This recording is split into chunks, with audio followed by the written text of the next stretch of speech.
मेरा नाम मुकेश वानिया है और मुझे काफ़ी लोगों ने बताया कि भाई मेरा ये कंटिन्यूस पाँचवा छठा मनुष्य अवतार है। पिछले 3 जन्मों से मेरी स्पिरिचुअल लाइफ लाइन बन जाती है। मतलब मेरा एजुकेशन अच्छा है, मैंने जॉब्स भी बहुत किए, काम भी बहुत किए, बिज़नेस भी करने की कोशिश की, लेकिन वो फिर भी मुझे अंत में वो सब छोड़ना पड़ा और I have to come back in spirituality. मुझे स्पिरिचुअलिटी में आना पड़ा, आध्यात्मिक प्रवृत्ति में आना पड़ा। मतलब मेरा कहने का मतलब ये है कि हमारी एक लाइफ है वो फिक्स प्री प्लान प्रोग्राम है और भगवान का बनाया हुआ एक टाइम पास प्रोग्राम है। अब स्पिरिचुअल नॉलेज क्या है? स्पिरिचुअल नॉलेज मतलब जो कुदरत है, भगवान है, ऊपर वाला जो है, जिसे हम भगवान कहते हैं, अल्लाह कहते हैं, यीशु, जो भी हर धर्म के आदमी इसे अलग अलग नाम से पुकारते हैं, अलग अलग देवी शक्तियों के मान से, देवी देवता या ऊपर वाला, अगर कॉमन बात बोले भाई ऊपर वाला भगवान जो इस दुनिया को चला रहा है, तो उसके बारे में जो डिस्कशन करता है, उसके बारे में जो चर्चा होती है, उसको बोलते हैं या तो सत्संग या धार्मिक प्रवृत्ति या स्पिरिचुअलिटी बोलते हैं। तो मेरा तो ये मानना है, मैं एक मैसेज देना चाहता हूँ पूरी दुनिया को कि भाई ये दुनिया ऊपर वाले ने अपने टाइम पास के लिए बनाया है। हमारे लिए इस दुनिया में कुछ भी नहीं है। हम लोग इस दुनिया में सिर्फ एक कठपुतली है, जिसको बोलते हैं हम, समझ लो कि एक हमको बनाया गया हुआ है कुछ काम के लिए, जिससे दुनिया की एक्टिविटी चलती रहती है। वैसे तो देखो, सबसे ज़्यादा जो आध्यात्मिक नॉलेज है, स्पिरिचुअल नॉलेज है, वो हिंदू धर्म के पास है। सबसे पुराना धर्म यही है, सबसे पुरानी संस्कृति भी यही है। खैर, उसका हिंदू धर्म में नात जात के भेदभाव बहुत है, इसलिए उसको काफ़ी बदनाम किया गया है। बाकी जो व्यवस्था है, वो उसकी जो नॉलेज है, भक्ति मार्ग, ज्ञान मार्ग, कर्मयोग, ये सब जो सिस्टम है, धर्म अर्थ काम मोक्ष, ये सब सही, अगर आप अच्छी तरह से शांति से सोच के बैठोगे, कहीं बैठोगे, लंबा सोचोगे, हर पॉइंट पे पढ़ाई, हर धर्म के पुस्तक पढ़ो, तो आपको सबसे अच्छे में अच्छी, सबसे ज़्यादा नॉलेज गीता में ही मिलेगी। गीता ही सर्वश्रेष्ठ आध्यात्मिक नॉलेज देने वाला ग्रंथ है, श्रीमद् भागवत गीता। खैर, उसमें भगवान के जो, अब देखो अभी कलयुग चल रहा है, कलयुग के अंदर काफ़ी आधुनिक सिस्टम है, काफ़ी प्रैक्टिकल लाइफस्टाइल है, लोग प्रूफ मांगते हैं, साइंस बेस्ड वर्ल्ड बन चुका है। तो पुराने ज़माने में जैसे कोई भगवान आकाश में उड़ता था, जैसे हनुमान जी उड़ते थे, वो अभी का इंसान जल्दी मानेगा नहीं। हम लोग उसको एक्सेप्ट करने के लिए तैयार नहीं कि ऐसा कोई इंसान उड़ सकता है। कृष्ण भगवान ने उंगली पे पर्वत उठाया, तो आज की जो जनरेशन है या जो आज का जो साइंस है, जो आज की लाइफस्टाइल है, वो कोई मानेगा नहीं, अगर जब तक कोई भगवान दुनिया में प्रकट नहीं होगा वापस ऐसा जो ये करके दिखाएगा। फिलहाल ऐसा इस दुनिया में कोई भी आदमी नहीं है जो एक पर्वत उठा सकता है, या कोई भगवान राम की जैसे किसी, मतलब दरिया में जैसे पत्थर तैरने लगे और वो पर्वत पुल बन गया, सेतु, राम सेतु बन गया, वो इस दुनिया में अभी कलयुग के अंदर जो आदमी पढ़ा लिखा इंसान, एजुकेटेड लोग हैं, वो एक्सेप्ट नहीं करेंगे। दूसरे धर्म वाले इस चीज को एक्सेप्ट नहीं करेंगे। खाली आप अपने श्रद्धा से, जो हिंदू धर्म के लोग हैं, हिंदू धर्म के मानने वाले लोग हैं, वो श्रद्धा से उसको एक्सेप्ट कर रहे हैं कि भाई हाँ, भगवान राम ने ऐसा किया था, हनुमान जी ने ऐसा किया था, भगवान शिव शंकर ने ये किया था, वो किया था। मतलब जो चमत्कारिक जो एक्टिविटीज थी उस जमाने की, वो इस दुनिया में पॉसिबल नहीं है। मतलब ये कलयुग आ गया। उसकी वजह ये है कि ऊपर वाले ने, ये दुनिया जब बनती है तो 4 टाइप के युग आते हैं। सबसे पहला सतयुग आता है, फिर दूसरा त्रेता, तीसरा द्वापर और चौथा कलयुग। तो सतयुग के अंदर क्या सिर्फ 9-10 लाख लोग ही दुनिया में होते हैं, तो वो लोग उनके पास इतना हर चीजें अवेलेबल होती, खाने पीने की चीजें, जंगल इतने होते, फ्रूट खाते, वो अनाज उगता नहीं है, ऐसे ही बस फ्रूट से जिंदा। तो वो तो बहुत प्योर रहते, ऑनेस्ट रहते, पवित्र आत्मा जिसको बोलते, भगवान के टाइप की। उनको भगवान की, क्योंकि कोई दूसरा दुश्मन ही नहीं था, उनके पास इतना अवेलेबल था, इतना अधिक मात्रा में हर चीज। 16 डिग्री का उनके पास पावर था। 16 डिग्री के जो बोलते लक्षण सब उनके अंदर थे। मतलब कोई काम, क्रोध, लोभ नहीं, लेकिन अच्छे जो लक्षण होते, दया भाव, करुणा भाव, प्यार, समता, एकदम समानता, हर चीज को अच्छी तरह से वो लोग एंजॉय करते थे जिंदगी को। और उनके पास कोई दुश्मन ही नहीं था, कोई ऐसा कुछ जैसे ज्यादा लालच नहीं थी, ज्यादा कोई काम क्रोध। अभी जो ये कंपटीशन वाली युग है वो नहीं था उस टाइम, तो वो लोग अच्छी जिंदगी जीते हैं। उसके बाद त्रेता युग आता है, तो 9 लाख से लगभग थोड़े ज्यादा बढ़ जाते हैं। मतलब समझ लो कि 50 लाख या 60 लाख या 90 लाख पर्सन हो जाए वर्ल्ड में हो जाते होंगे। तो उसकी वजह से थोड़ी बहुत एक्टिविटीज बढ़ जाती, कंपटीशन, एक दूसरे का लेने का भावना, एक दूसरे का एक दूसरे से आगे बढ़ जाना, थोड़ा बहुत उसमें आया कंपटीशन। तो उसमें त्रेता, अब त्रेता में युग में, सतयुग में लोग सत्य से जिंदा रहते थे, सत्य बोलते थे, उनका मेन आचरण ही सत्य था। मतलब इन्हों की वहां पे कोई भगवान नहीं था, कोई भगवान वहां पे प्रकट नहीं होता है, क्योंकि लोग अच्छे थे, सभी लोग अच्छे ही थे, सभी लोग अपने भाईचारा में जिंदा रहते थे, कोई किसी का बुरा चाहता नहीं, कोई किसी की किसी भी चीज के ऊपर गलत नजर नहीं डालते थे, तो वो लोग बहुत प्यार से रहते थे, तो उनको कोई भगवान की जरूरत नहीं थी। त्रेता युग आया तो त्रेता युग में थोड़ी बहुत चोरी, लूटपाट, गुंडागिरी, जिसको बोलते हैं आजकल के, मेरे वर्डिंग प्रेजेंट युग के हिसाब से, अच्छे वर्डिंग में हो सकता है मेरी लैंग्वेज में कुछ हो, लेकिन आप उसे समझने की कोशिश करो कि भाई थोड़ा बहुत कलयुग का पार्ट उसके अंदर आया तो लोग अलर्ट हो गए, दुख आया जीवन में तो लोगों ने भगवान को पुकारा और भगवान राम का अवतार हुआ। हिंदू धर्म के हिसाब से भगवान राम का अवतार हुआ, पहला अवतार राम का वो है, त्रेता में है। तो उस हिसाब से लाइफ चली। लेकिन उस टाइम तप का, लोग तप करते थे, लोग बहुत तपस्या करते थे, भूखे रहते थे, तप बहुत, भगवान का बहुत तप करते, जंगलों में बैठे रहते थे, अकेले रहते थे, वो सब हो, तो वहां पे वो चीज का इंपॉर्टेंस था।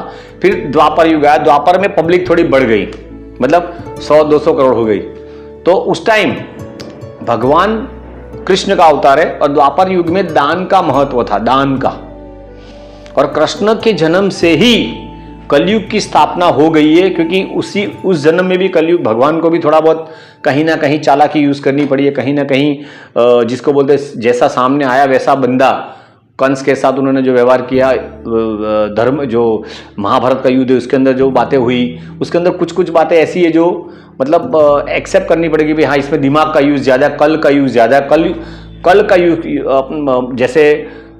जैसे मानो कि कर्ण राजा था, बराबर, वो अच्छा इंसान था, सूर्यपुत्र था, कुंती का ही पुत्र था, पांडवों का बड़ा भाई था, लेकिन वो दुर्योधन की हेल्प की वजह से दुर्योधन के पास था, तो उसके मतलब वो विरोध पक्ष में था, अधर्म के तरफ था, तो भगवान ने उसको अंत में हराने के लिए उससे कवल और कुंडल उसका जो था कवच कुंडल वो मांग लिया, बराबर। तो वो मांग लिया, वो एक अच्छी बात तो नहीं है, क्योंकि उसका दुश्मन तो था नहीं कृष्ण भगवान का, कर्ण दुश्मन था, या पांडवों का था, और दुर्योधन का मित्र था, इसलिए ज्यादा बाकी कर्ण को भी पता था कि मैं अधर्म का साथ दे रहा हूं। लेकिन जब उसने इन लोगों ने जो शूद्र पुत्र बोला था उसको, जब वो कोई शूद्र के पास बड़ा हुआ था, इसलिए तो ये बातें भी, कुछ बातें ऐसी छोटी छोटी है जो बहुत सी, मतलब अगर हम बहुत प्रैक्टिकली दिमाग यूज करें, आजकल का प्रेजेंट युग अपना, जिसको बोलते हैं ना एजुकेशन, जो एजुकेटेड आदमी बहुत ज्यादा दिमाग यूज करता है, जिसको ज्यादा दिमाग होता है वो ज्यादा हर चीजें तर्क के साथ सोचता है, तो वो ज्ञान मार्ग होता है।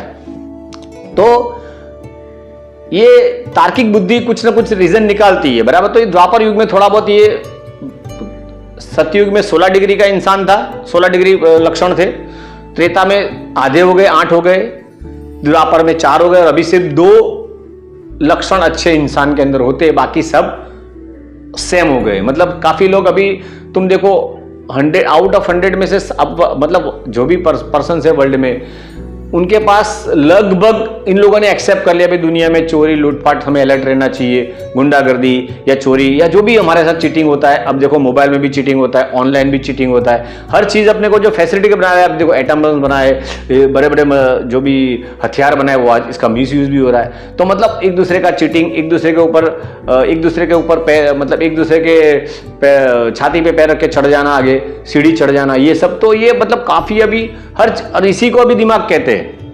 ऐसे चीटिंग करके आगे बढ़ जाना, कंपटीशन को हरा देना, क्रिकेट देखो, मैच देखो, कुछ भी देखो, आप कोई स्पोर्ट्स देखो, बिजनेस देखो, उसमें कंपटीटर को कचड़ देना, उसको दबा देना, बस वही बुद्धि है, उसी को वो सुपरस्टार समझते।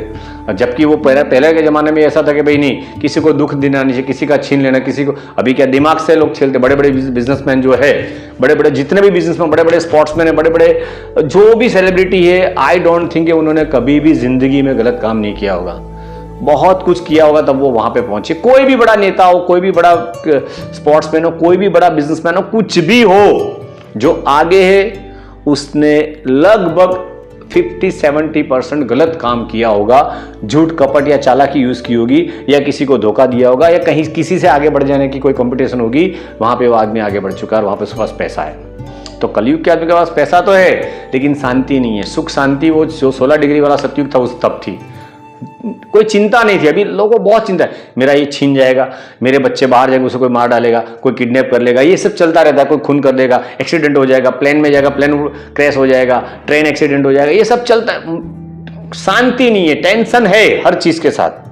खाली बस घर में पैसा आया और पैसे से अच्छा मकान लिया, अच्छा घर में सब गुड सब फैसिलिटीज अवेलेबल है, घर में अच्छा फर्नीचर है, तो उसको लोग सुख, उसको देख के सुखी होते हैं, जो सुख की चीज ही नहीं है। खैर कोई बात नहीं, ये मतलब ये मेरा कहने का मतलब ये था, जो 4 युग है, सतयुग, त्रेता, द्वापर, कलयुग, इसकी ये पॉइंट्स मैंने बताए। और अभी एक बहुत बड़ी बात, मोक्ष। आजकल लोग बहुत बड़े बड़े महात्मा, बड़े बड़े साधु महात्मा टीवी में आते, संस्कार में, आस्था चैनल में, और मोक्ष की बातें बहुत करते, काफ़ी भक्ति की बातें करते। अब देखो, मेरा ये मानना है, मोक्ष मतलब मोह का क्षय। अब जिसे मोक्ष चाहिए उसे इस जन्म में किसी चीज से मोह नहीं रखना है। He does not have any type of desire, he does not have any type of कुछ भी उन्होंने चाहिए कि मुझे ये चीज चाहिए, मेरा नाम हो जाए, मेरे नेम फेम के पीछे भी वो आदमी पागल, उसके लिए भी उसकी कोई महेच्छा नहीं होनी चाहिए। जो मैं तो ये मानता हूं आखिरी में, मोक्ष मतलब मोह का क्षय, मतलब तुम्हें अपनी फोटो छपवाने की भी मोह नहीं होना चाहिए। जो लोग अपनी अखबारों में फोटो छपवाते हो, टेलीविजन में ऐड देते, होर्डिंग्स में लगाते, बोर्ड्स लगाते, रोड पे बोर्ड्स लगाते, बड़े बड़े महात्मा आते, चारों स्तर पे उनके होर्डिंग बोर्ड्स लग जाते कि भाई यहाँ पे इनका ये सेमिनार है, यहाँ पे इनका ये भक्ति सत्संग है, यहाँ पे फलाना ढिकना है। कथाकार आते, लाखों करोड़ों रुपया डिमांड करते, प्यार की बातों में, दान सेवा के अर्थ में, भाई हम आपको कृष्ण भगवान की या भक्ति की बातों में, राम की सेवा में ये देना है, ठाकुर जी की सेवा में ये करना है, शिव जी की सेवा में ये देना है, टाइल्स देना है, पत्थर देना है, या उनको कुछ गहना ऑर्नामेंट्स देने, भगवान का ये देना है, भगवान के कपड़े देने, भगवान को खाने का ये थाल देना है, ये सब चीज़ें होती है। तो क्या भगवान कुछ खाते नहीं खाते, तो उनका ही पेट में जाता है, जो भी उनका ही नाम रोशन होता है। जो लोग ये कथाकार होते, ये सत्संगी लोग होते। मोक्ष मतलब मोह का क्षय, मतलब जिसे किसी भी चीज़ का मोह ना हो, ना उसे गाड़ी का मोह होता है, ना उसे बंगले का मोह होता है, ना उसे खाने पीने का मोह होता है, ना उसे किसी भी चीज का। अरे अपनी अगर फोटो भी तुम छपवाते हो तो मेरे हिसाब से मैं तो यही मानता हूं कि तुम्हें कभी मोक्ष नहीं मिलेगा। तुम जो भी महात्मा हो, जो भी तुम साधु संत हो, जितने भी तुम प्रख्यात हो, जितने भी तुम पूजनीय हो, जितने भी तुम ऑलरेडी हो, किसी भी धर्म के आदमी, किसी भी ज्ञाति के आदमी हो, ये मेरी गारंटी, अगर तुम्हारी फोटो छप गई है बाजार में, अखबारों में तुम्हारी फोटो आती है, तुम्हारी फोटो छप चुकी है, तुम्हारी छवि बन चुकी है, लोग तुम्हें जानते हैं कि फलाना ढिकना ये साधु महात्मा, फलाना ढिकना ये स्वामी है, फलाना ढिकना ये कोई महात्मा है, तो समझ लो कि आपको कभी मोक्ष नहीं मिलेगा।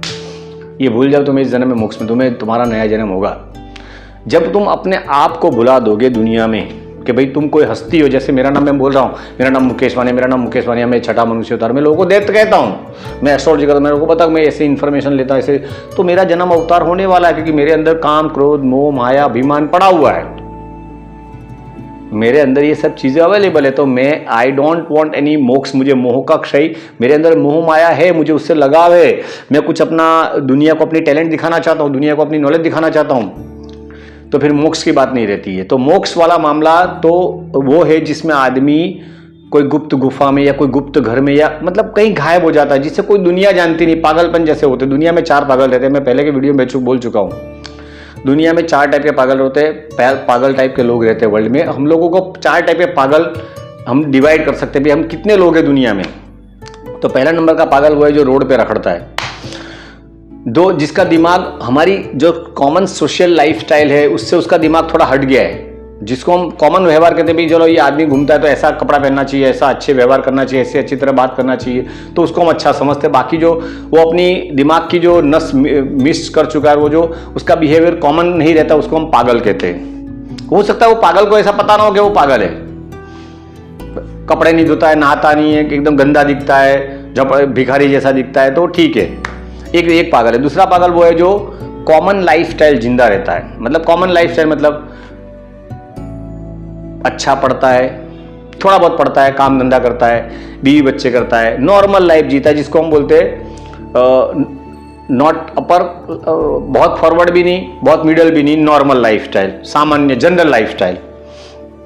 दूसरा है सेलिब्रिटी। तीसरा नंबर का लाइफस्टाइल है सेलिब्रिटी लाइफस्टाइल, मतलब फेमस हो जाना दुनिया में।